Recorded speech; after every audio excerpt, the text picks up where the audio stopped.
Hello guys, and welcome to Culture Talks episode 15. It is with major pride and delight that myself and Sean are introducing the one and only Mr. René Carayol. Now, if you don't already, which I'd be surprised if you don't know who René is, he is one of the world's leading leadership and business keynote speakers. There's a bit of a list here. He's an advisor to many chief executives around the world and blue chip companies and heads of state. Yes, I did say that. He's an author. He has some fantastic books. And then he's also worked and commentated on some well-known brands such as BBC and Sky News. René, I don't even think I've done justice to you, but would you like to give us a little bit more of a background to yourself than I already have, please? So you did a great job there. I was wondering who you're talking about, but look, I'm lucky enough, very privileged enough, to have done two things really. Number one, I've worked for fabulous companies. I spent 10 years at Marks and Spencer's, who at the time were the best of the British. They taught me everything about management, but maybe nothing about leadership. I then worked for Pepsi in North America. They taught me everything about leadership, but maybe nothing about management. And I've been lucky enough for the rest of my career to be able to try and fuse those two things together. And nowadays I spend my time working with businesses who are trying to advance their culture. As we all know, and this probably should be the subtitle to your series, is culture is so much more powerful than strategy. Mm-hmm. Yet what we still find is most organizations will set the pristine strategy and expect it to happen. Well, I come along when they realize it probably isn't going as well as it should be, and I help them oil the wheels of their culture. And the biggest petrol for culture is the leadership of the organization. And let's break the first myth. The biggest myth in Western developed societies: leaders are only at the top of the organization. It's nonsense. Leaders are everywhere. And when you're looking to change culture, knowing where your leaders are, energizing them, getting them focused is what drives culture better than anything. Mm-hmm. So the question I get asked more than any, are the René a leader's born or a leader's made? I would say neither. Leaders are found. And the trick is find those leaders, energize them, and watch the benefits of changing culture. Love that. You've stole one of our questions. No, actually, one of the keynote speeches we saw that you had done, that was one of the questions that you posed on it, and I found it a really interesting answer. The question I wanted to ask you was, because we debated this ourselves, a leader's born or made, and we didn't come up with the answer found, and I thought that was an excellent one. How are they found? So look, I suppose where I would start with is how do you notice where leaders are? You know what they say? They say good leaders create followers. Yeah. Great leaders create leaders. Yeah. So what the great leaders do is create an environment where leadership starts to emerge. It's going to emerge everywhere around the business, everywhere around the organization. Don't just look in the executive suite. Don't just look in the management team. You know, get down in reception. Look who's there. Look in the catering function. Look down in the warehouses. Look in the post room. Look in the operations room. Look in the finance team. Look in the IT team. The big clue is look for those who can influence and persuade without authority. They're your leaders. And I'll give you a real example of this. You have someone decides, oh, we should have a social gathering. Now, let's get as many people from the office together as possible. And David organises it. And when you all get down to the pub, hardly anyone's there because David organised it. But you know, next time, Annette's organising it. And when you get to the pub, it's full house, it's packed. What has Annette got that David didn't have? It's Annette can influence and persuade. Yeah. Mm-hmm. When she walks in the room, she doesn't need to have a big personality. She doesn't need to be the life and soul, but everyone's really happy when she walks in. The lights go up a little bit. She may be really quiet. She may be really introverted. It doesn't matter. And she may do her influence and persuading in little one-to-ones, having a little chat here and there. But everywhere she goes, you'll see everyone lights up a little bit. And if she says, it'd be great if you would come next Wednesday. You know they're coming. They're your leaders. Yeah. It's not about looking for those who make the biggest noise. Yeah. It's those who can influence and persuade others to do something they never thought they would do. That's your leaders. Make sense? Yeah, definitely. Perfectly. And it's a nice way to look at it as well. It's a nice, simple way for organizations to be able to look at it. It's so powerful. Yeah. So powerful. And, you know, sometimes it's the doorman. Yeah. That if you know if you've got him on site, you want everyone to turn up tomorrow a little bit earlier, get the doorman, how the wording is it, and you watch how he works people as they come in. Mm-hmm. And it's just like, if you've got 10 or 15 of those, they're worth, you know, we always say one volunteer is worth 1,000 conscripts. Get someone who really wants to take it on and they're really going to put their shoulder behind this. Yeah. Just watch what they can do. Your role then is to give them the support, the environment, the air cover they need so that they can succeed. Get out of their way. Yes. Yeah, and sometimes it's just get out of the way. But I'll tell you, it really helps if you're the person that energizes them, thanks them, recognizes them, makes them feel it's worthwhile. You're the one who's gracious about it. You're the one who makes them feel, I did something really special there. I can't wait to do it again for you. Yeah. Now, you talk about Marks and Spencers in terms of management and Pepsi in terms of leadership. Where were you found as a leader? That's a great question, because I suppose I spent 10 years at Marks and Spencer. It was 10 fabulous years. And they were obviously at a time when Marks was at their absolute best. What other time would it be? Without a doubt. But it was an incumbents culture. We'd fought our way to number one. On the way to number one, I think they were a challenger brand. Mm-hmm. And leadership was at the fore. Mm-hmm. You've been number one for many years. The more years you're at number one looking down at the rest, you're likely to become a little bit more defensive. Yeah. A little bit more management, a little bit more process driven. And the attitude is, let's not make any mistakes. Yeah. Which can quickly become, let's not take any risks. Which can quickly become, let's do what we've always done. Yeah. With the people that we've always had. Yeah. Yeah. And let's recruit more people who are more like us. Mm. And consequently, incremental improvement is all you ever get to. Now remember, you're still number one, but the attitude, the energy, the drive, the ambition, the aspiration, the risk-taking that got you there starts to disappear. Mm-hmm. They taught me fantastically, and I always like to think they taught me longhand. Right. I learned management. I knew the critical path, dependency analysis. I could do the lot. The balanced scorecard, I could do the lot. But we did it longhand.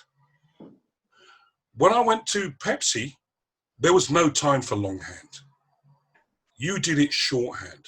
But what Marks and Spencers had taught me, I knew which corners to cut and which ones not to. Yeah. I knew the price of taking a big risk. Well, many of my colleagues at Pepsi hadn't had that longhand training. So when I decided to take a big shortcut, I knew there wasn't a bomb waiting for me in the middle of that field.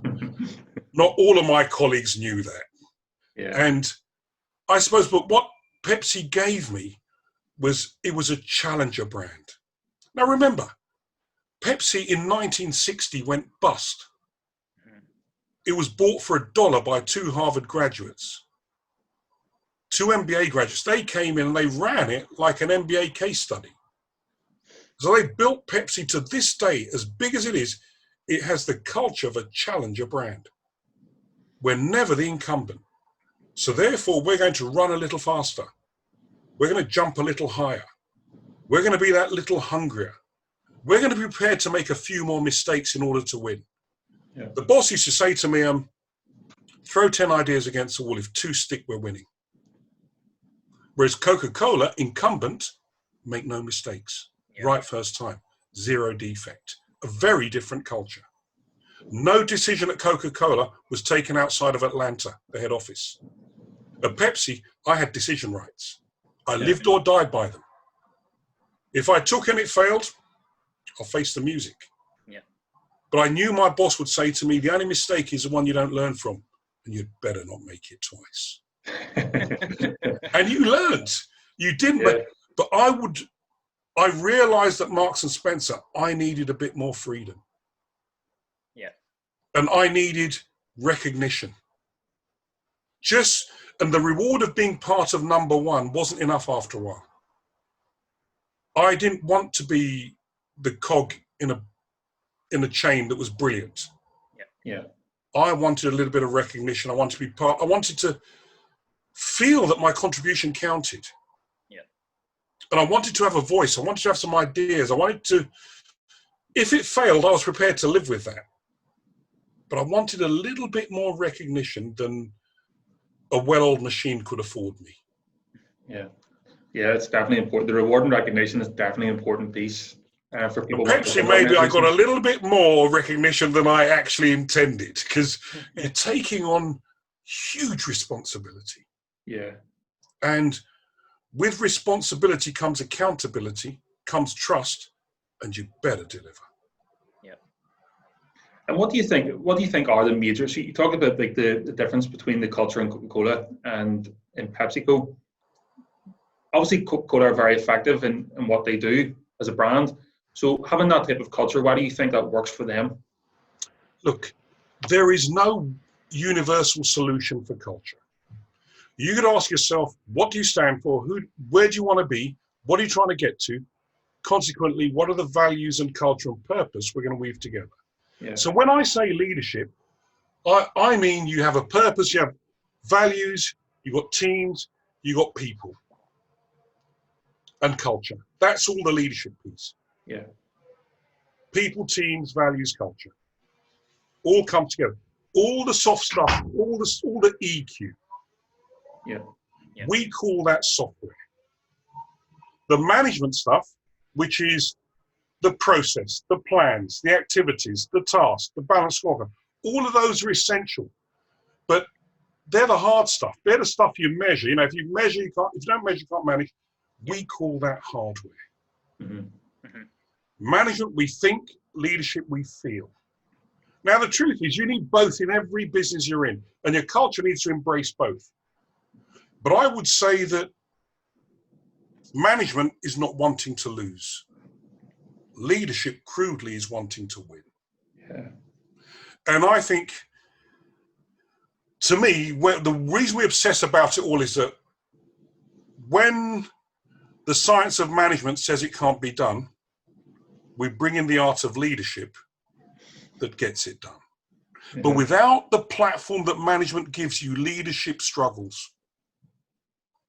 You need a combination of both. You don't have the management, you go out of business tomorrow. Mm-hmm.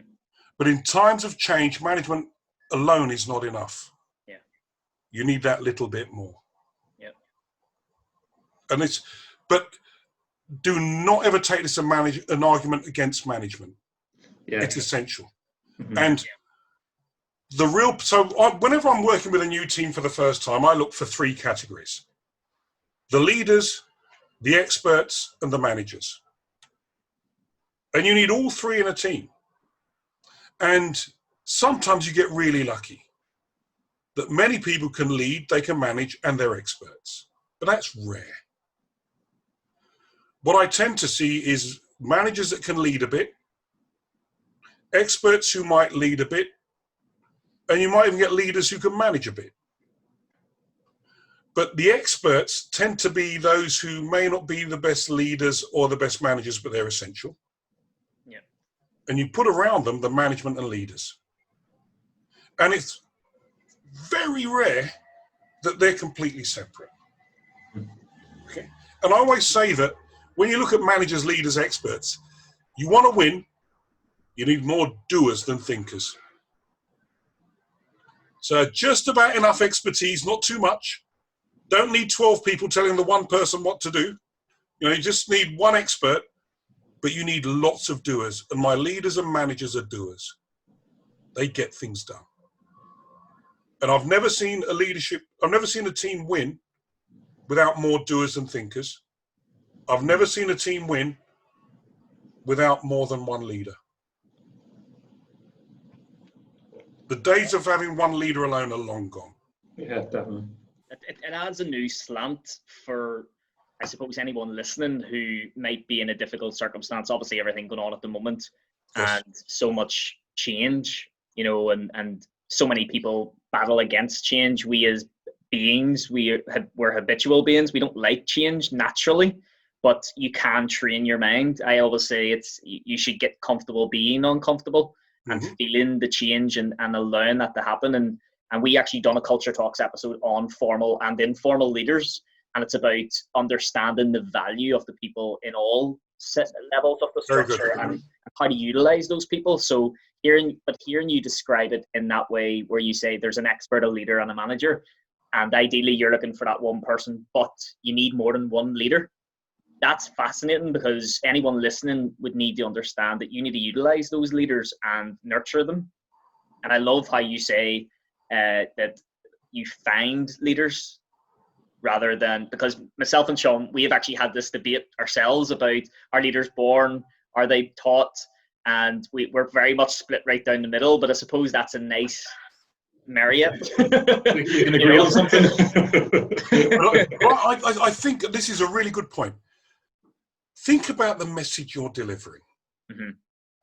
Do you really want to say to the majority of the people that work in your environment, you weren't born a leader, tough luck? No. Do you really want to give that message? I'm not sure that's appropriate. Yeah. Or do you want to give the other message that everyone in this room can be a leader if they choose to be? To me, that's the most dynamic message in the world. Inspirational. Yeah. And the bit I would say to you, if you looked at modern day leadership, contemporary leadership, so I'll give an example of this. There is no nation being led by a woman today that's handling COVID-19 badly. There's not one. Now, you know where I'm going with this now, don't you? You look at the top 15 that are doing really badly. You take out Bangladesh, all the rest are led by men, but they're led by alpha males. Mm-hmm. The big, loud, performing, biggest voice in the party, the first one to speak up, who 10, 20 years ago, we said those were the leaders. They're the ones we're looking for. They still win elections, but I think we're learning, are they the right ones to govern the nation? And I am talking Boris Johnson, and I am talking Donald Trump, and I am speaking Erdogan in Turkey, Li in China. There's hundreds of them. They're big, powerful, loud, impressive men. Were they really the right ones in a crisis?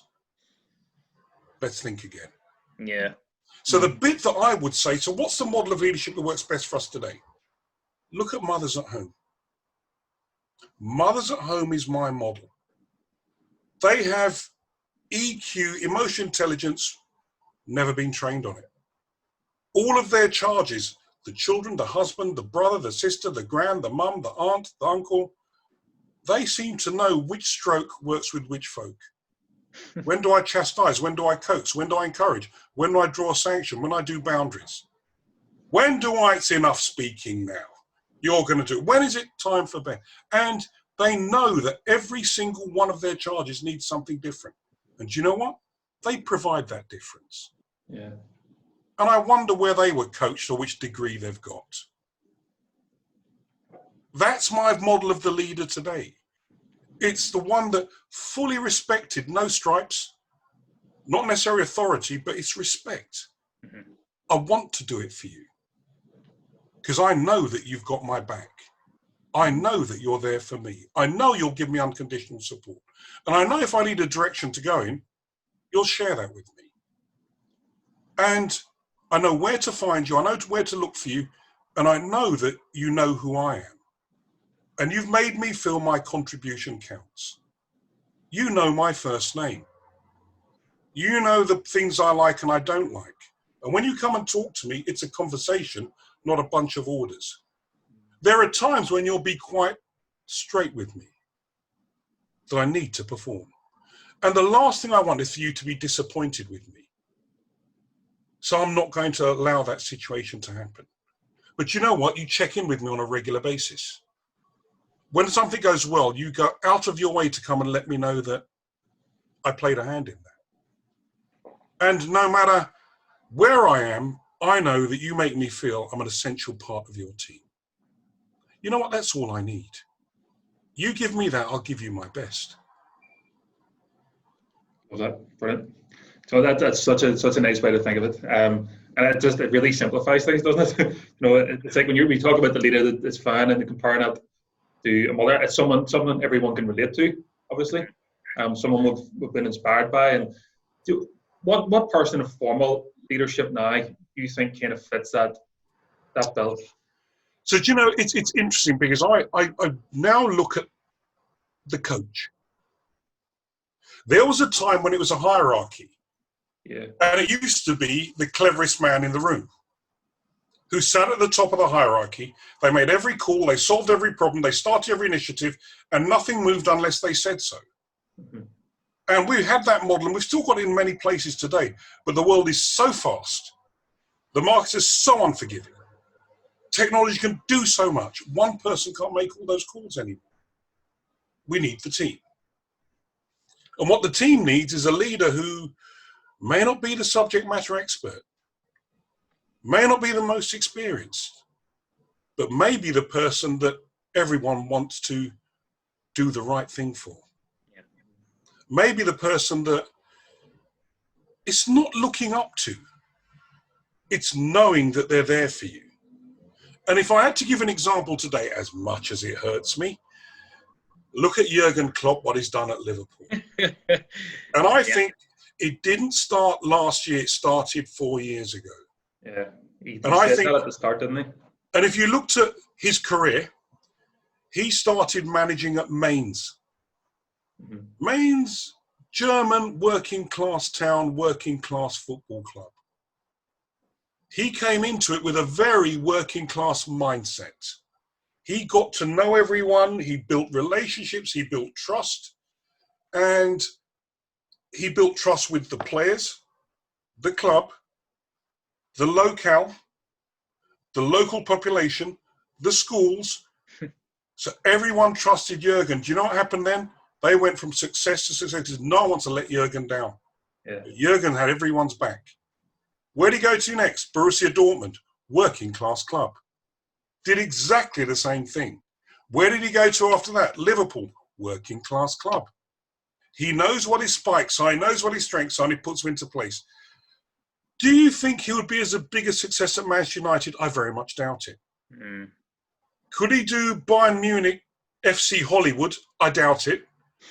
Could he do Real Madrid? No, he's not going to do the Hollywood clubs. Yeah. The Galacticos. He's your earthy, working class here. But I think know what you're brilliant at and continuously exploit that. Yeah. They're your spikes. You mentioned Jurgen Klopp there, and I think even just throughout the Premiership, you can see the teams who provide that positive culture and really focus on the culture. And even heard just Aston Villa's manager, and I know they're obviously at the latter end, but he credited in his last interview that the recent culture is what took Aston Villa. I'll give you one you'll never forget. Emma Hayes has been voted manager of the season, women's manager of the season in the Women's Football League. She manages Chelsea. A masterclass of leadership. An absolute master. And she's been 2-3 years exceptional. And what I've seen with her, every season she grows a bit more. Every season, even better players want to come and play for Chelsea because of her. Every season, she's not afraid to make the tough calls. But even the players that sit on the bench or are no longer playing still feel part of the team. Yeah. So even though you're not selected, haven't been for some time, you're there cheering on the team. Now, that says something. Yeah, it does. Yeah. I've been dropped and I want to sit on the bench and cheer on the rest of my team. That's leadership. Yeah, it is. Yeah. Inclusive. No matter who, exactly. No matter who you are, where you're sitting, you're part of this club. Yeah. And that's a great feeling for anybody involved, whether it's an organization, regardless if it's a team-based or not. I was coaching a bunch of leaders from a pharmaceutical business a couple of weeks ago, and the chief executive is quite tough. Has to be. The business had spent loads on R&D and was underperforming, and this particular chief executive came in and had to do the turnaround. Turnarounds are tough. Many people who had been served there a long time had gone. There was a slight culture of fear. And also the coronavirus was meaning that revenues weren't where they needed to be. Mm-hmm. And so my job was to try and get rid of this culture of fear. And I was coaching his top team with their top team, because what happens is if the leader is becoming very focused and starting to give some tough messages and make some tough calls, guess what percolates down?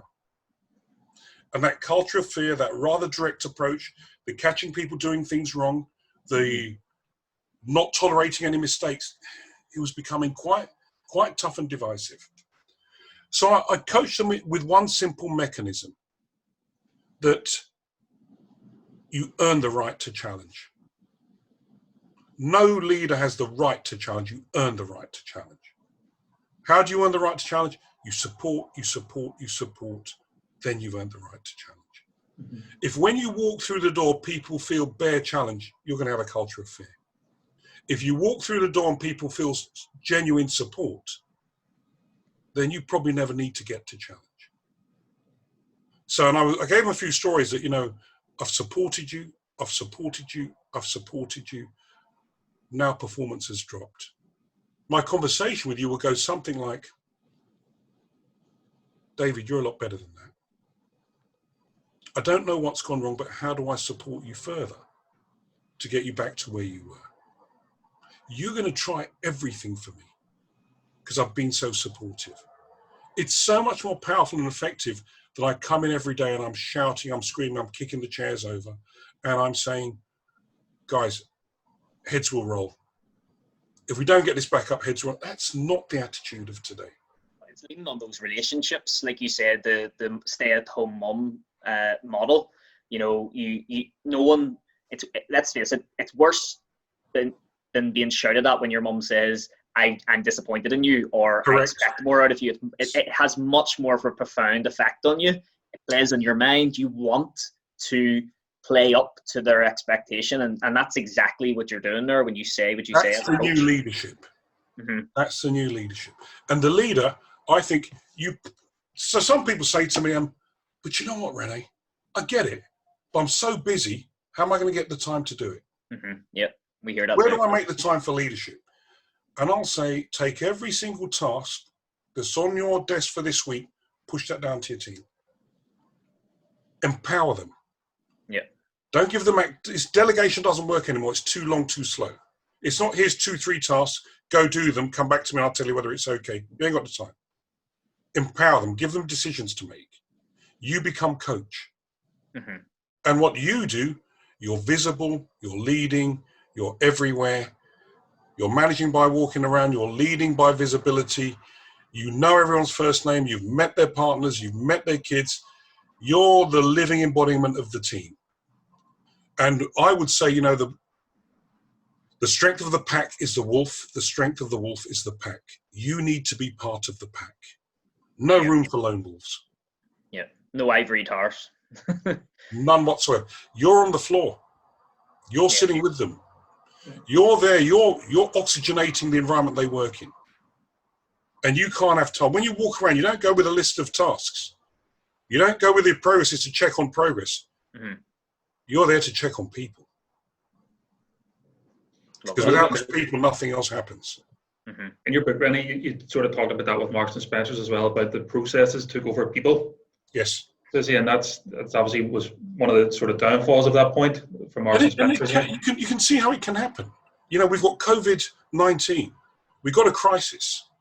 We're shoring up our processes. We're ensuring that we've got the right risk assessments in there. Yeah. We're ensuring we've got the right PPE. We're ensuring that we've put the screens in place. We're ensuring that we've got the sanitizer in place. We're ensuring we're taking the test. We're ensuring. Before you know it, you've forgotten about the people. Yeah. We've got everything in place, but I never spoke to anyone to see how they're feeling. Yeah. I never asked them what's going on. I wasn't there to see that they really didn't want to come in the first place. Yeah. That there's some other issues standing in their face. And I should have been there to pick those up. I was too busy ensuring the PPE was in place. PPE is important, the people are vital. Yeah.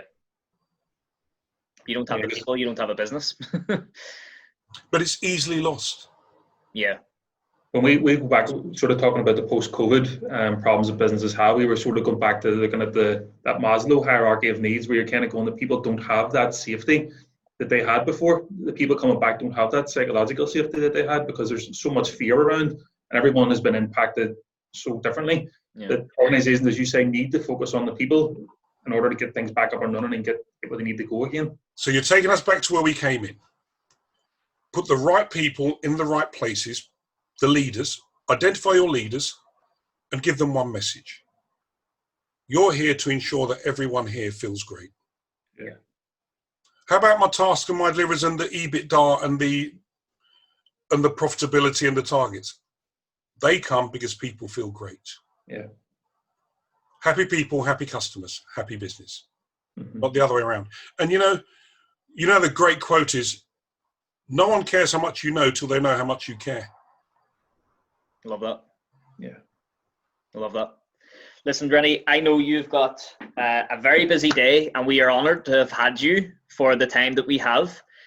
So I just want to take this opportunity to thank you very, very much. We've been schooled, I believe, on some amazing stories and insights as to what you're doing with some of the best companies in the world. Look, you're too kind. And I just wanted to say thank you before Sean does his sign-off. So look, before you do that, let me leave a message for all your listeners. So, sometimes it takes a crisis. Sometimes it takes a crisis. 3 things people look in a crisis from all of their leaders: a little bit more clarity, a little bit more certainty, and a lot more hope. And the message I would give all of you, Sean, before you lead us with the ending here is, if you're bold, you might fail. If you're not bold, you will fail. Nice. That's a great saying. Great working with you guys.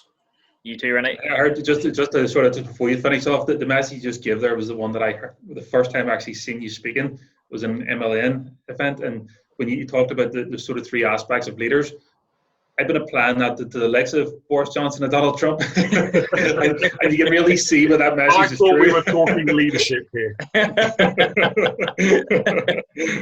Don't ruin a good leadership conversation, please. Thank you so much, René. It's been an absolute privilege. Thank you so much. I was great to work with you guys. Thank you. What you do.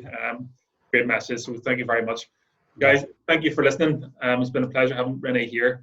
But remember, engage, enable, and empower.